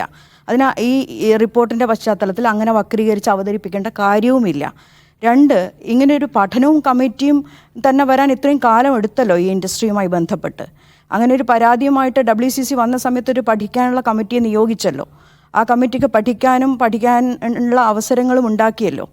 അതിൻ്റെ ഭാഗമായി വന്നിട്ടുള്ള റിപ്പോർട്ടിനെ തുടർന്നിട്ടാണല്ലോ ഇപ്പം ഇതിനകത്ത് ആ റിപ്പോർട്ട് ചൂണ്ടിക്കാണിച്ചിട്ടുള്ള ടേംസ് ഓഫ് റെഫറൻസിൽ പറഞ്ഞിട്ടുള്ള നിരവധിയായിട്ടുള്ള കാര്യങ്ങൾ, ഇഷ്യൂസായിട്ട് അതിൻ്റെ പേജുകളിൽ പറഞ്ഞിട്ടുള്ള കാര്യങ്ങൾ, ആ കാര്യങ്ങൾക്കകത്ത് എന്തൊക്കെ ഇന്നത്തെ മലയാളം ഫിലിം ഇൻഡസ്ട്രിയിൽ ചെയ്യാൻ വേണ്ടി പറ്റും. ഇന്ത്യയിൽ മറ്റൊരു ഫിലിം ഇൻഡസ്ട്രിയിലും ഇത് സംബന്ധിച്ചിട്ടുള്ള ഒരു പഠനം പോലും നടന്നിട്ടില്ല. ഇങ്ങനെയുള്ള ഒരു രീതിയിലുള്ള നീക്കങ്ങളും നടന്നിട്ടില്ല. പലരും ഭരിക്കുന്ന സംസ്ഥാനങ്ങൾക്കകത്തൊന്നും ഇതൊന്നും സംഭവിച്ചിട്ടില്ല. അത് സംഭവിച്ചത് നമ്മുടെ കേരളത്തിനകത്ത് തന്നെയാണ്. അത് ആ ഈ കമ്മിറ്റി റിപ്പോർട്ടിനെ ബേസ് ചെയ്തുകൊണ്ട് തുടർ നടപടികളിലേക്ക് സർക്കാർ പോകുമെന്ന് ഇത്രയും ഉറപ്പ് പറഞ്ഞിട്ടും ഇങ്ങനെ വക്രീകരിക്കുന്നത് രാഷ്ട്രീയമായിട്ടുള്ള ലക്ഷ്യങ്ങളോട് കൂടിയാണ്. അത് മനസ്സിലാക്കാനുള്ള ബുദ്ധിയൊക്കെ ഈ നാട്ടിൽ ജീവിക്കുന്ന മനുഷ്യരെ സംബന്ധിച്ചിടത്തോളം ഉണ്ട്. ഒരു നിമിഷം വീണ അതിനെ ഞാൻ ചോദിക്കുന്നതല്ല. അപ്പോൾ സർക്കാർ എന്തോ ഒരു ഔദാര്യം ചെയ്തു, രാഷ്ട്രീയ ഔദാര്യം ഔദാര്യമില്ല, അവകാശബോധമുള്ള സ്ത്രീകളോടൊപ്പം സമൂഹത്തിന്റെ സമ്മർദ്ദം. നോക്കൂ, ആ നടി ആക്രമിക്കപ്പെട്ട കേസിനെ തുടർന്ന് WCCയുടെ പരാതിയിൽ ഒരു കമ്മിറ്റി രൂപീകരിക്കുന്നത് എന്തുകൊണ്ടാണ്? അത്രമാത്രം സാമൂഹിക സമ്മർദ്ദം സർക്കാരിന് മേലുണ്ടായിരുന്നു. മറ്റൊരു കാര്യം, ഈ റിപ്പോർട്ട് കിട്ടിയിട്ട് 4.5 കൊല്ലം അതിൽ അടയിരുന്നു സർക്കാർ. അതിലൊരു പോക്സോ കേസ് ഉണ്ട് എന്നറിഞ്ഞ DGP, ആ DGP അത് തിരിച്ചയച്ചു. ആ DGPയെ അദ്ദേഹത്തിന്റെ കാലാവധി കഴിഞ്ഞ് മെട്രോ റെയിലിന്റെ MD ആക്കി നിയമിച്ചു സർക്കാർ. ഇതാണ് നമ്മൾ കാണുന്ന കാര്യം. 4.5 കൊല്ലം എന്ന് പറയുന്ന സമയത്ത് റിപ്പോർട്ട് സബ്മിറ്റ് ചെയ്തത് 2019 ഡിസംബർ മാസത്തിലാണ്. 2020 ഫെബ്രുവരി മാസത്തിൽ ജസ്റ്റിസ് ഹേമടനെ ലെറ്റർ വരുന്നു ഇതിൻ്റെ കോൺഫിഡൻഷ്യാലിറ്റി മെയിൻറ്റെയിൻ ചെയ്യുന്നത് സംബന്ധിച്ചിട്ട്. വിവരാവകാശ കമ്മീഷൻ അതിൻ്റെ കോൺഫിഡൻഷ്യാലിറ്റിയെക്കുറിച്ച് പറയുന്നു. അതിൻ്റെ അപ്പീൽ വരുന്ന സമയത്ത് അപ്പീലിനകത്തും മാസ്ക് ചെയ്ത പോർഷൻ മാത്രം കൊടുക്കുന്നതിനെക്കുറിച്ച് പറയുന്നു. ഹൈക്കോടതി ഉൾപ്പെടെ അത് പരിശോധിച്ചിട്ട് അങ്ങനെ തന്നെയാണ് വേണ്ടത് എന്ന് പറയുന്നു. അത് പ്രതികളെ സംരക്ഷിക്കാനാണ് എന്നുള്ള വാദം, അതിനകത്ത് കൾപ്രിറ്റ്സിനെ സംരക്ഷിക്കാനാണെന്നുള്ള വാദം. അങ്ങനെയാണെങ്കിൽ ഹേമ കമ്മിറ്റിയും വിവരാവകാശ കമ്മീഷനും ഹൈക്കോടതിയും കൂടി ഒരുമിച്ചാണ് സർക്കാരിനെ കൊണ്ട് പ്രതികളുടെ മുഖം സംരക്ഷിക്കാനുള്ള കാര്യങ്ങൾ ചെയ്തിട്ടുള്ളത്. ആ രീതിയിലേക്ക് പറയുന്നത് വളരെ തെറ്റിദ്ധരിപ്പിക്കുന്ന രീതിയിലാണ്. ഒരു റേപ്പ് കേസിൽ ഇതേ പ്രശ്നമുണ്ടല്ലോ. ഈ എങ്ങനെയാണ് ഒരു ഇരയുടെ ഐഡന്റിറ്റി സംരക്ഷിച്ചുകൊണ്ട് ഒരു കേസ് അന്വേഷണം നടത്തുന്നത് എന്നറിയാത്തവരല്ല പോലീസ്. 228A IPCയുടെ ഇന്നത്തെ പുതിയ ന്യായ സംഹിതയുമായി ബന്ധപ്പെട്ടുള്ള കോറിലേറ്റിംഗ് വകുപ്പിനകത്ത് ഇരയുടെ ഐഡന്റിറ്റി ഡിസ്ക്ലോസ് ചെയ്യാതെ തന്നെ ചെയ്യാം എന്നുള്ള എല്ലാ നിയമ സംരക്ഷണവും സ്ത്രീയെ സംബന്ധിച്ചിടത്തോളം ഉണ്ട്. പക്ഷെ അതിന് സ്ത്രീ സന്നദ്ധയാണോ എന്നുള്ളത് പ്രധാനപ്പെട്ട പ്രശ്നം തന്നെയാണ്. അതിനെ അഡ്രസ്സ് ചെയ്യാതെ അവരെ ഈ പറയുന്ന അവരുടെ താല്പര്യത്തെ പരിഗണിക്കണം. അവരെ അതിന് സന്നദ്ധമാക്കാൻ വേണ്ടി സർക്കാരിന് ചെയ്യാൻ പറ്റുന്ന എല്ലാ കാര്യങ്ങളും ചെയ്യണ്ട, അതിൽ നിന്ന് അവരെ മാറ്റി നിർത്തണം, പരാതിക്കാരികളാക്കാതിരിക്കണം എന്നല്ല ഞാൻ പറയുന്നത്. ഈ ഒരു എക്സസൈസ് നടത്തി അതൊരു ഫ്യൂട്ടൈൽ എക്സസൈസ് ആക്കി മാറ്റിയിട്ട് ആ FIR പോലും ക്ലോസ് ചെയ്യിപ്പിക്കുന്ന വിധത്തിലേക്ക് പോകണമെന്ന് പറയുന്നത് അത് ആർക്കാണ് കൂടുതൽ വളമാവുക? അതിനും അപ്പുറത്തേക്ക് പരാതിക്കാരികളോടൊപ്പം നിൽക്കും എന്നും അവർ പരാതിക്കാരികളാകാൻ ധൈര്യമുള്ളവരാക്കി മാറ്റുകയല്ലേ വേണ്ടത് എന്നുള്ളതാണ് ന്യായമായിട്ട് ഞാൻ ചോദിക്കുന്നത്. കാരണം ഈ പറയുന്ന WCCയോടൊപ്പം ആദ്യകാലം തൊട്ടുള്ള ഒരാളാണ് ഞാൻ. അതിന് മുന്നിലേക്ക് ഓരോ സ്ത്രീകളെ അവർ കൊണ്ടുവന്ന് എത്ര പെയിൻ എടുത്തിട്ടാണ്, എന്തൊക്കെ അഷ്വറൻസ് കൊടുത്തിട്ടാണ്, അവരെ ഒരു രീതിയിലും അതെങ്ങനെ ബാധിക്കില്ല എന്നൊക്കെ പറഞ്ഞിട്ടാണ് അവരെ കൊണ്ടുവന്നിട്ടുള്ളത്. അവർക്ക് ഇപ്പം ഈ രീതിയിൽ പരാതിയുമായിട്ട് മുന്നോട്ട് പോകാനുള്ള കോൺഫിഡൻസ് ഉണ്ടാക്കുക എന്നുള്ളത് തീർച്ചയായും നമ്മുടെ ഉത്തരവാദിത്തമാണ്, സ്റ്റേറ്റിന്റെ ഉത്തരവാദിത്തമാണ്, ഭരണ സംവിധാനത്തിന്റെ ഉത്തരവാദിത്തമാണ്. അതിലേക്ക് വരും എന്നുള്ള പ്രതീക്ഷ തന്നെയാണ് കഴിഞ്ഞ ദിവസം മുഖ്യമന്ത്രിയുടെ വാർത്താസമ്മേളനം കണ്ടപ്പോൾ നമ്മൾ മനസ്സിലാക്കിയിട്ടുള്ളത്. 2019 റിപ്പോർട്ട് കിട്ടി. എന്താ ആക്ഷൻ ടേക്കൺ റിപ്പോർട്ട് സഭയ്ക്ക്? ആ റിപ്പോർട്ട് പുറത്തു വിടണ്ട, ഓക്കെ, നിങ്ങൾ കോൺഫിഡൻഷ്യാലിറ്റി പറഞ്ഞു, എന്താ ആക്ഷൻ എടുത്തു? ഇതുവരെ 4.5 കൊല്ലമായല്ലോ. അതിന് പോലും ഈ റിപ്പോർട്ട് പുറത്തു വരാൻ പോലും നടന്ന നിയമ പോരാട്ടത്തെക്കുറിച്ച് അഡ്വക്കേറ്റ് അറിയാമല്ലോ. തീർച്ചയായും അത് പുറത്തു വരാനും അതിനകത്തേക്ക് വേണ്ടുന്ന ആക്ഷൻസ് എടുക്കാനും സംസ്ഥാന സർക്കാർ നിർബന്ധമായും ഇടപെടേണ്ടതാണ്. അതിൽ ചെയ്യുമെന്നുള്ള ഉറപ്പ് തന്നെയാണല്ലോ കഴിഞ്ഞ ദിവസം മുഖ്യമന്ത്രി തന്നിട്ടുള്ളത്. പിന്നെ മറ്റൊരു കാര്യം, ഇതിനകത്ത് നിയമവിദഗ്ധരൊക്കെ ആയിട്ടുള്ള ആളുകൾ പങ്കെടുക്കുന്ന സമയത്ത് നിയമവിദഗ്ധർ അവരുടെ രാഷ്ട്രീയം കൂടി കലർത്തിയിട്ടാണ് നിയമാഭിപ്രായം പറയുന്നത്. ജസ്റ്റിസ് പത്മനാഭൻ കമ്മീഷൻ റിപ്പോർട്ടിന്റെ മുമ്പാകെ വന്ന പരാതിയുടെ അടിസ്ഥാനത്തിൽ ഒരിക്കലും ആ ക്രൈം സീനിലേക്ക് പോകരുത് എന്നുള്ള പോലീസ് നിർദ്ദേശത്തെ അവഗണിച്ച് അന്നത്തെ മന്ത്രി പോയപ്പോൾ മന്ത്രിക്കെതിരായിട്ട് കേസെടുക്കണമെന്ന് പറഞ്ഞതും ഇതിനെയും തുലനം ചെയ്യുക. സോളാർ കേസുമായി ബന്ധപ്പെട്ട് താൻ അനുഭവിച്ചിട്ടുള്ള സെക്ഷൽ അസൾട്ടിനെ കുറിച്ച് ഒരു സ്ത്രീ പറയുകയും പരാതി എഴുതി കൊടുക്കുകയും ചെയ്തിട്ട് കേസെടുത്തുന്നതിനെ ഈ അവസ്ഥയുമായിട്ട് തുലനം ചെയ്യുക. ഇതിനകത്ത് ഏതെങ്കിലും ഒരു സ്ത്രീ ഞാൻ എൻ്റെ പരാതിയെ തുടർന്ന് കേസ് എടുത്തിട്ടില്ല എന്ന് ഇന്നേ വരെ പറയുന്നില്ല. അതാ ഞാൻ പറഞ്ഞ അത്രയും ഭീതിജനകമായ അന്തരീക്ഷത്തിൽ നിൽക്കുന്ന സ്ത്രീകൾക്ക് അതിനും അപ്പുറത്തേക്ക് പരാതിക്കാരികളാകാൻ കഴിയുന്ന ഒരു അന്തരീക്ഷം ഒരുക്കുക എന്നുള്ളത് സർക്കാരിന്റെ ഉത്തരവാദിത്തമാണ്. അവർ അതിലേക്ക് കൈപിടിച്ച് കൊണ്ടുവരിക എന്നുള്ളത് സർക്കാരിന്റെ ഉത്തരവാദിത്തമാണ്. അത് സർക്കാർ നിർവഹിക്കുമെന്ന് നമ്മൾ പ്രതീക്ഷിക്കുന്നത്. WCC അംഗം കൂടിയായ നടി പാർവതി പറഞ്ഞത് എന്താണ്? ഇനി നിയമ നടപടി സ്വീകരിക്കാൻ ഞങ്ങൾ പരാതിയുമായി വരണമോ എന്നാണ് അവർ ചോദിക്കുന്നത്. അത് സ്വാഭാവികമായിട്ട് ഈ പറയുന്ന നിയമത്തിന്റെ കോംപ്ലിക്കേറ്റഡ് ആയിട്ടുള്ള ഒരു പ്രൊസീജിയറിനെ കുറിച്ച് അവർ കൂടുതൽ മനസ്സിലാക്കേണ്ടിയിരിക്കുന്നു എന്നുള്ളതാണ്. അതർവൈസ് ഒരു കേസ് എടുത്തു കഴിഞ്ഞാൽ ഈ പറയുന്ന പരാതിക്കാരി നാളെ മറ്റെന്തെങ്കിലും രീതിയിലേക്കുള്ള കൈകളിലേക്ക് ഇവർ പോയി കഴിഞ്ഞാൽ പിന്നെ അത് ആരുടെ ഉത്തരവാദിത്തമാണ്? ഇവിടെ പറഞ്ഞു ഒരു മിയർ ഇൻഫർമേഷനെ ബേസ് ചെയ്തിട്ട് മാത്രം ഒരു കോഗ്നിസൻസ് ഒഫൻസ് എടുത്തു കഴിഞ്ഞാൽ എന്തായിരിക്കും സംഭവിക്കുക എന്നറിയാത്ത ആളുകളൊന്നും അല്ല ഇവിടെ നിയമവിദഗ്ധരായിട്ട് വന്നിരിക്കുന്നത്. അതിനെ തുടർന്ന് ഒരു കോമ്പിറ്റൻ്റ് ആയിട്ടുള്ള കംപ്ലൈൻറ്റ് സംവിധാനം അവിടെ വേണം. അതിനവർ സന്നദ്ധമല്ലെങ്കിൽ എന്ത് ചെയ്യും? അവരെ സന്നദ്ധമാക്കിയിട്ട് വേണം അതിലേക്ക് ഇറങ്ങാൻ എന്നാണ് നമ്മൾ പറയുന്നത്. അതർവൈസ് അത് പ്രതികളെ സംരക്ഷിക്കുന്ന രീതിയിലേക്കായി മാറും. അങ്ങനെ പ്രതികൾ സംരക്ഷിക്കപ്പെടാൻ വേണ്ടി പാടില്ല ഈ വിഷയത്തിനകത്ത് എന്നുള്ള വാശി സംസ്ഥാന സർക്കാരിനെ സംബന്ധിച്ചിടത്തോളം ഉണ്ട്. ഓക്കെ, ഇങ്ങനെ ഒരു ക്രൈം നടന്നു എന്ന റെക്കോർഡ് ചെയ്യപ്പെട്ട ഇൻഫർമേഷൻ ഉണ്ട്. പോലീസ് എന്ത് ചെയ്യണം എന്നതിനെ കുറിച്ച് സുപ്രീം കോടതി ഗൈഡ് ലൈൻ ഉണ്ട്. പോലീസിന് ഒരു ഇൻഫർമേഷൻ എന്നുള്ളത് പഠന കമ്മിറ്റി പഠനത്തിന്റെ ഭാഗമായിട്ട് കോൺഫിഡൻഷ്യാലിറ്റി മെയിൻറ്റെയിൻ ചെയ്യുന്നുള്ള പൂർണ്ണമായ ഉറപ്പിന്റെ മീതെയാണ് അങ്ങനെ ഒരു ഇൻഫർമേഷൻ പറഞ്ഞിട്ടുള്ളത്. അത് പുറത്തു പോകരുത് എന്ന് അവർ അത്രയും ആഗ്രഹിക്കുന്നവരുമാണ്. അത് മനസ്സിലാക്കാതെയാണ് സംസാരിക്കുന്നത് മുഴുവൻ. ശരി, അഡ്വക്കേറ്റ് എന്റെ സംശയം കേൾക്കും. ഇങ്ങനെ ഒരു വിവരം കിട്ടി, ആ വിവരം കിട്ടി കഴിഞ്ഞാൽ FIR കേസ് അന്വേഷിച്ചു, ഈ പരാതിക്കാരിയെ കണ്ടെത്തി, പോലീസിന് ചോദിക്കും അങ്ങനെ നിങ്ങൾക്ക് പരാതിയുണ്ടോ? അവർ പരാതിയില്ലാന്ന് പറഞ്ഞാൽ അവിടെ ക്ലോസ് ചെയ്യാം, കഴിഞ്ഞു. ഇത് ചെയ്യാത്തത് എന്തുകൊണ്ടാണെന്നാണ് ചോദ്യം. എന്നിട്ട് ആ പരാതി ക്ലോസ് ചെയ്ത് അതോടുകൂടി ഇതെല്ലാം വളരെ ഇതൊക്കെ ഇല്ലാത്ത പരാതിയാണ്. അതല്ലാതെ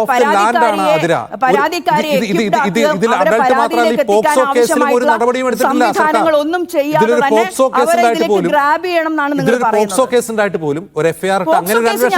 പോക്സോ കേസിൽ ഒരു തർക്കമില്ല. പോക്സോ നിയമം വന്നതിന് ശേഷം 18 വയസ്സിന് താഴെയുള്ള കുട്ടിയാണ് ഇതിൽ പെട്ടിട്ടുള്ളതെങ്കിൽ നിർബന്ധമായും ആ ഇൻഫർമേഷൻ പോലീസിലേക്ക് കൈമാറും, കേസ് രജിസ്റ്റർ ചെയ്യും വേണം. അത് ജസ്റ്റിസ് ഹേമ ഉൾപ്പെടെയുള്ള ആളുകൾ ചെയ്തിട്ടില്ലെങ്കിൽ അവർക്കെതിരെ കേസെടുക്കണം. ശരി, അഡ്വക്കേറ്റ് ആസിഫ് അലി, ഇവിടെ സർക്കാരിനെ സംബന്ധിച്ച് ഒരു വലിയ പലതരത്തിലുള്ള ധർമ്മസംഘങ്ങളുണ്ട്. സർക്കാർ എന്ന് പറയുമ്പോൾ എന്താണ്, കേവലം നിയമങ്ങളും ചട്ടങ്ങളും മാത്രം അവർക്ക് നോക്കിയാൽ പോരാ, പല വിധത്തിലുള്ള സോഷ്യൽ പ്രഷർ അവർക്ക് ബാധകമാണ്. പിന്നെ മറ്റേതോ ഒരു വലിയ ഇൻഡസ്ട്രിയാണ്. ആ ഇൻഡസ്ട്രിയിൽ ഐക്കണുകളായിട്ട് നിൽക്കുന്ന ആളുകളെയാണ് ഈ പവർ ഗ്രൂപ്പ് എന്നൊക്കെ വിളിക്കുന്നത്. അപ്പോൾ ഇതിലൊക്കെ കയറി നിയമം അങ്ങോട്ട് പ്രയോഗിച്ചു കളയാം എന്നൊക്കെ ചിന്തിച്ചാൽ നിലനിൽക്കുന്ന ഒരു സോഷ്യൽ സ്ട്രക്ചറിനെ ഇളക്കാൻ ഏതെങ്കിലും ഭരണകൂടം, അതിപ്പോൾ LDF ആവട്ടെ UDF ആവട്ടെ, അവർ തയ്യാറാവും?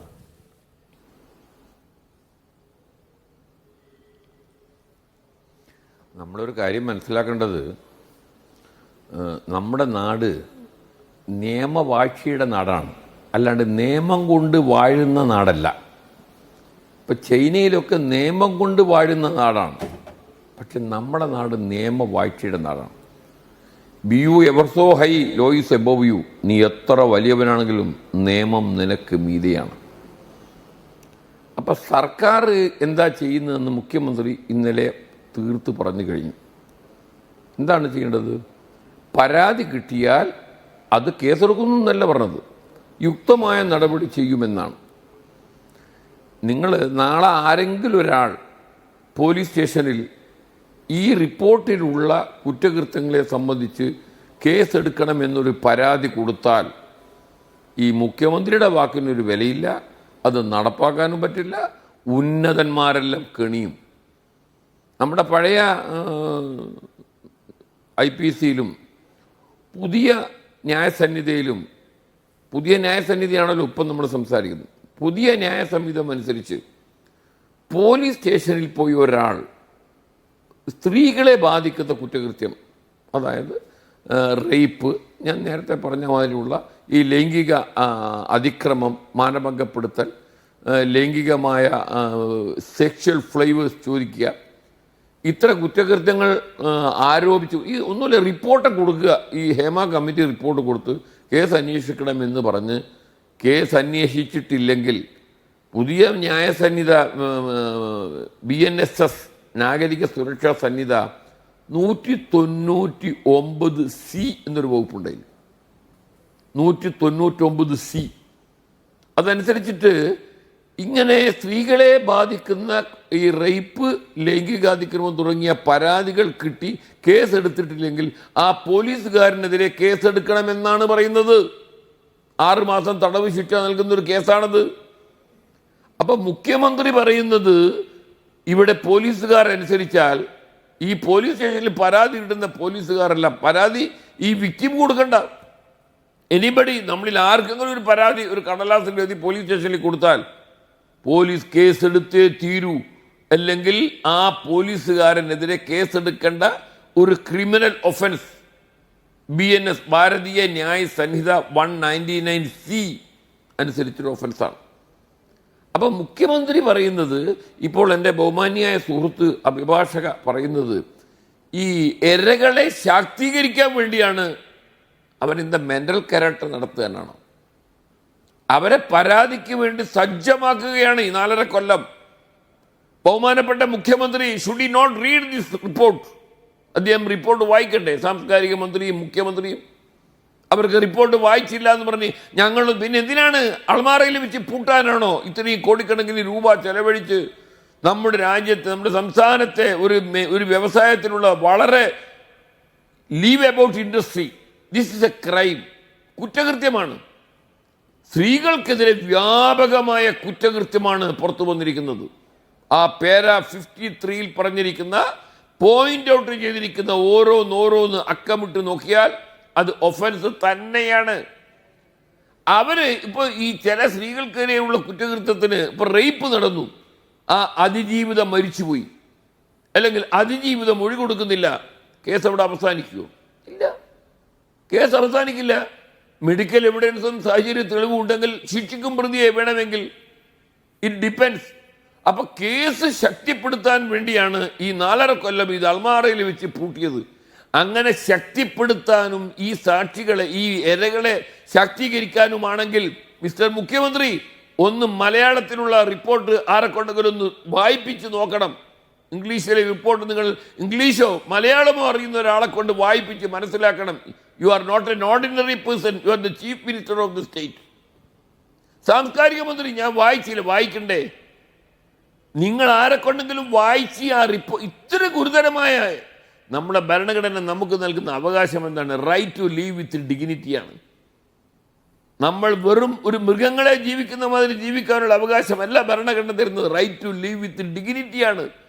ആ ഡിഗ്നിഫൈഡ് ജീവിതം നയിക്കുന്നതിനുള്ള ഒരു വലിയ ഒരു വെല്ലുവിളിയാണ് ഒരു വ്യവസായത്തിലുള്ള കുറെ വില്ലന്മാരായ താരങ്ങൾ ഉയർത്തിപ്പിടിക്കുന്നത്. ഡയറക്ടർമാർ, നിർമ്മാതാക്കൾ.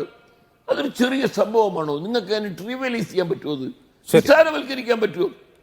ശരി, ഈ 4.5 കൊല്ലം വെച്ച് പാർപ്പിച്ച് ഇപ്പോൾ അത് എന്താണ് കോൺക്ലേവ് കൂടാൻ വേണ്ടി പോകുന്നു. For what? ഈ കേസിന് കുഴിച്ചു മൂടാനാണ് കോൺക്ലേവ് കൂടുന്നത് എന്ന് പറഞ്ഞാൽ നിങ്ങൾക്ക് നിഷേധിക്കാൻ പറ്റുമോ? ശരി. നിയമനിർമ്മാണം, എന്ത് നിയമനിർമ്മാണം? ഇവിടെ ഉള്ള നിയമം തന്നെ ധാരാളമല്ലേ? ആ നിയമം അനുസരിച്ചല്ലേ കേസ്. ജസ്റ്റിസ് ഹേമ 2 കൊല്ലം കഴിഞ്ഞ് ഇത് സ്വകാര്യമായി വെക്കണം എന്ന് പറഞ്ഞു. ജസ്റ്റിസ് ഹേമ അങ്ങനെ പറയുമെന്ന് എനിക്ക് തോന്നുന്നില്ല. അവരങ്ങനെ പറയാൻ അവർക്ക് അവകാശമില്ല. ഒരു കമ്മീഷൻ റിപ്പോർട്ട് സമർപ്പിച്ചു കഴിഞ്ഞാൽ അവർ ഫങ്ഷൻസ് ഒഫീഷ്യലായി, അവർക്ക് പിന്നെ അതിന് നോ സേ. ഇനി അവരങ്ങനെ പറയേണ്ട ആവശ്യമില്ല. ഈവൻ അതർവൈസ് നിയമപരമായി തന്നെ വിക്ടിംസിന്റെ മൊഴികൾ പുറത്ത്, അവരുടെ ഐഡന്റിറ്റി പുറത്ത് പറയാൻ പാടില്ല. മുഖ്യമന്ത്രി പത്രസമ്മേളനം നടത്തി പേര് പറഞ്ഞാൽ മുഖ്യമന്ത്രിക്കെതിരെ കേസെടുക്കും. ഞാൻ നേരത്തെ പറഞ്ഞില്ലേ, ഒരു ടോപ്പ് IAS ഓഫീസർ, കേരളത്തിലെ പ്രൂവൺ ഇന്റഗ്രിറ്റി ഉള്ള IAS ഓഫീസർ, ഒരു ഗാങ് റേപ്പ് കേസിനെ കുറിച്ച് അദ്ദേഹം എഴുതിയ ഒരു പുസ്തകത്തിൽ, ആത്മകഥയിൽ അയാൾ ആരുടെയും പേര് ഐഡന്റിഫൈ ചെയ്തിട്ടില്ല. പേര് ഐഡന്റിഫൈ ചെയ്തു എന്ന നിഗമനത്തിൽ പോലീസ് അദ്ദേഹത്തിനെതിരെ കേസെടുത്തു. അപ്പൊ മുഖ്യമന്ത്രിക്ക് പോലും പേര് പുറത്തു പറയാൻ പാടില്ല, സാംസ്കാരിക മന്ത്രിക്ക് പാടില്ല, പോലീസിന് പാടില്ല. അപ്പൊ വിക്ടിംസിന്റെ പേര് ഒരിക്കലും പുറത്തു വരില്ല, ഒരു കാരണവശാലും പുറത്തു വരില്ല.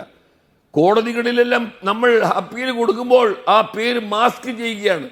അത്ര കണ്ട് സോഷ്യൽ മീഡിയയിൽ ഒരു സ്ഥലത്തും വിക്ടിംസിന്റെ പേര് പുറത്ത് പറയാൻ പാടില്ല, പുറത്ത് വരില്ല. അത് നിയമമാണ്, നമ്മുടെ നാട്ടിലുള്ള നിലവിലുള്ള നിയമമാണ്. പിന്നെ ആരെ പേര് പുറത്ത് വരുന്നതാണ് പേടി? പ്രോസ്പെക്റ്റീവ് അക്യൂസ്ഡ്, പ്രതികളാവാൻ സാധ്യതയുള്ള വില്ലന്മാരുടെ പേര് പുറത്തു വരുന്നതിന് why should you worry?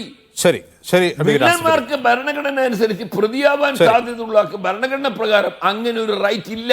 ശരി ശരി അഡ്വക്കേറ്റ് വീണ എസ് നായർ, ഈ പവർ ഗ്രൂപ്പ് എന്നൊക്കെ പറയുമ്പോൾ ഈ പവർ ഗ്രൂപ്പിനോട് ചേർന്ന് നിൽക്കുന്നവരിൽ ഈ പറയുന്ന ഈ പവർ ഗ്രൂപ്പിനോളം തന്നെ സ്വാധീനമുള്ളവരിൽ പലരും നിങ്ങളോട് രാഷ്ട്രീയാഭിമുഖ്യമുള്ളവരുമുണ്ട്. അതുകൊണ്ടാണോ നിങ്ങൾ ഇതൊരു സമരമായി ഏറ്റെടുക്കാത്തത്? ഞാൻ ആ ചോദ്യത്തെ തിരസ്കരിക്കാൻ ആഗ്രഹിക്കുകയാണ്. കാരണം മറ്റൊന്നുമല്ല, സ്ത്രീകൾ നേരിടുന്ന പ്രശ്നങ്ങളിൽ ഏത് തരത്തിലുള്ള നിലപാടാണ് എടുക്കേണ്ടതിനെ കുറിച്ച് വ്യക്തമായി ധാരണയുള്ള ഒരു നേതൃത്വമാണ് ഇന്ന് നമ്മളെ നയിച്ചുകൊണ്ടിരിക്കുന്നത്. ആ നേതൃത്വത്തിന് കീഴിൽ പ്രവർത്തിച്ചുകൊണ്ടിരിക്കുന്ന ഒരാളെന്നുള്ള നിലയിൽ എനിക്ക് യാതൊരു സന്ദേഹവുമില്ല, ഇനി ആര് തന്നെയായാലും, നമ്മളോട് ചേർന്ന് നിൽക്കുന്ന ആര് തന്നെ ഉണ്ടെങ്കിൽ പോലും സ്ത്രീ നേരിടുന്ന ഒരു പ്രശ്നമാണ് ഇവിടുത്തെ പ്രധാന വിഷയമായി വരുന്നതെങ്കിൽ 1% പോലും അതിനകത്തൊരു ഡൈല്യൂഷൻ നമ്മുടെ ഭാഗത്തു നിന്ന് ഉണ്ടാവില്ല എന്നുള്ള കാര്യത്തിൽ യാതൊരു തർക്കവുമില്ല. അതുകൊണ്ട് ആ ചോദ്യത്തെ ഞാൻ അത് അർഹിക്കുന്ന ബഹുമാനത്തോടു കൂടി തന്നെ തിരസ്കരിക്കാൻ ആഗ്രഹിക്കുകയാണ്. മറ്റെന്തെങ്കിലും എന്നോട് ചോദിക്കാനുണ്ടോ? അതായത് ഈ പവർ ഗ്രൂപ്പ് എന്ന് പറഞ്ഞാൽ ചെറിയ ആളുകളല്ല വീണ, വലിയ ആളുകളാണ്. വലിയ ആളുകൾ എന്ന് പറഞ്ഞാൽ ഈ വലിയ വിഗ്രഹങ്ങളാണ്. ആയിക്കോട്ടെ, ആ വലിയ വിഗ്രഹങ്ങളാണ്. അവർക്കെതിരെയാണ് നിങ്ങളുടെ പോരാട്ടം.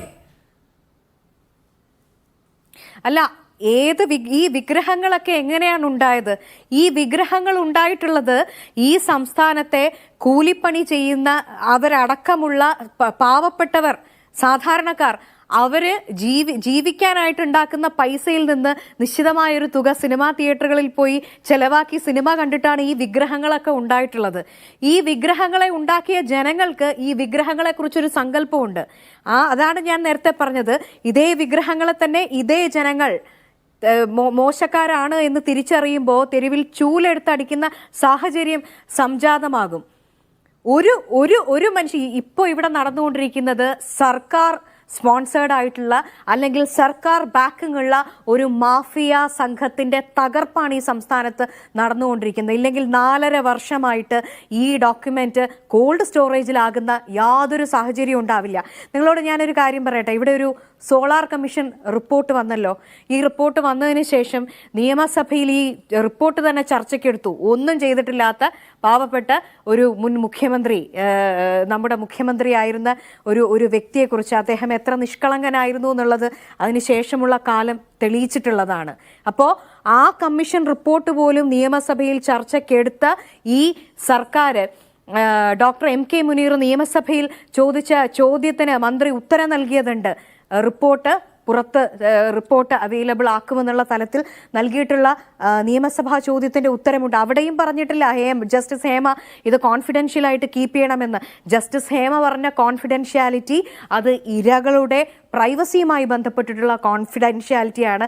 അതിനെ ഏത് തരത്തിലാണ് തങ്ങൾക്ക് വേണ്ടപ്പെട്ടവർക്ക് അനുകൂലമായിട്ട് ട്വിസ്റ്റ് ചെയ്ത് ടേൺ ചെയ്തുകൊണ്ട് മുഖ്യമന്ത്രി അടക്കമുള്ളവർ കഴിഞ്ഞ എത്രയോ മണിക്കൂറുകളായിട്ട് ഈ മാധ്യമങ്ങൾക്ക് മുന്നിൽ അടക്കം വന്ന് സംസാരിക്കുന്നത്. എനിക്ക് കേരളത്തിലെ മാധ്യമങ്ങളോട് അഭ്യർത്ഥിക്കാനുള്ളത് ഒരേ ഒരു കാര്യമാണ്. ഞാൻ ഈ സിനിമയിൽ സജീവമായി നിൽക്കുന്ന ഒരാളോ അല്ലെങ്കിൽ ഇതിൻ്റെ ഭാഗമായിട്ടുള്ള ആളോ ഒന്നുമല്ല. പക്ഷേ സിനിമാ രംഗത്ത് നടക്കുന്ന മോശമായിട്ടുള്ള വളരെ വളരെ വളരെ സങ്കടകരമായിട്ടുള്ള ചില പ്രവണതകൾ അത് കുറേ കാലമായിട്ട് നടക്കുന്നതുണ്ട്. ഇത് ഒരു വലിയ ഫൈറ്റിന്റെ ഭാഗമായിട്ടാണ് WCC പുറത്തേക്ക് കൊണ്ടുവരുന്നതും. ഈ സ്റ്റെപ്പ് എന്ന് പറയുന്ന സർക്കാരിന്റെ സത്യസന്ധതയില്ലായ്മ ഒരു ഭാഗത്ത് പറയുമ്പോൾ തന്നെ നമ്മൾ ചർച്ച ചെയ്യുന്നു. ഇന്നും മീഡിയ വണ്ണിൽ ഈ വിഷയം ചർച്ചയ്ക്കെടുത്തു എന്ന് പറയുന്ന അവസ്ഥയിലേക്ക് വരെ ഈ സാഹചര്യം കൊണ്ടെത്തിച്ചിട്ടുണ്ട്. കേരളത്തിലെ പൊതുസമൂഹവും മാധ്യമങ്ങളും നിങ്ങൾ പുറകെ പോകണം, നിങ്ങൾ RTI കൊടുക്കണം, നമ്മൾ അടക്കമുള്ള പൊതുപ്രവർത്തകരെല്ലാം ഇതിനായിട്ട് ഇറങ്ങി നിൽക്കും. ഈ ഫൈറ്റിൽ ആ പെൺകുട്ടികൾക്കൊപ്പം വോയിസ് ഇല്ലാതെ പോയ, പറയാൻ വിറയ്ക്കുന്ന, മുട്ടിട്ടടിക്കുന്ന, ഒരുപക്ഷെ അടുത്ത നിമിഷം എന്തായിരിക്കാം തൻ്റെ ജീവിതത്തിൽ സംഭവിക്കാൻ പോകുന്നതെന്ന് ഭയക്കുന്ന നിസ്സഹായരായിട്ടുള്ള പെൺകുട്ടികളുണ്ട്. അവർക്കൊപ്പം കേരളത്തിലെ മാധ്യമവും പൊതുസമൂഹവും പൊതുപ്രവർത്തകരും നിൽക്കണം. അതിൽ ഒരു വനിതയും സ്വന്തം മനസാക്ഷിയോട് ചോദിക്കുക, ഇറങ്ങി നിന്ന് സർക്കാരിന് വേണ്ടി സംസാരിക്കുമ്പോൾ വെല്ലുവിളികളിൽ 2 കാര്യമുണ്ട്. ഒന്ന്, നടൻ തിലകനെ സീരിയലിൽ നിന്ന് വിലക്കിയ ആൾ എന്ന് ചൂണ്ടിക്കാട്ടപ്പെടുന്ന ഒരാൾ ഇന്ന് മന്ത്രിസഭയിലുണ്ട്. ഒരു യുവ സംവിധായക മീറ്റു ഉന്നയിച്ച ഒരാൾ ഇന്ന് സർക്കാരിൻ്റെ ഭാഗമായി MLA സ്ഥാനത്തുമുണ്ട്. ഇതാ പോരാട്ടത്തിന് മുന്നിലുള്ള തടസ്സങ്ങളായിരിക്കുമെന്നും സ്വാഭാവികമായും സംശയിക്കാം. വളരെ നന്ദി ശ്രീ ആതിര, ശ്രീ വീണ, അഡ്വക്കേറ്റ് ആസിഫ് അലി ഇത്രയും സംസാരിച്ചതിന്.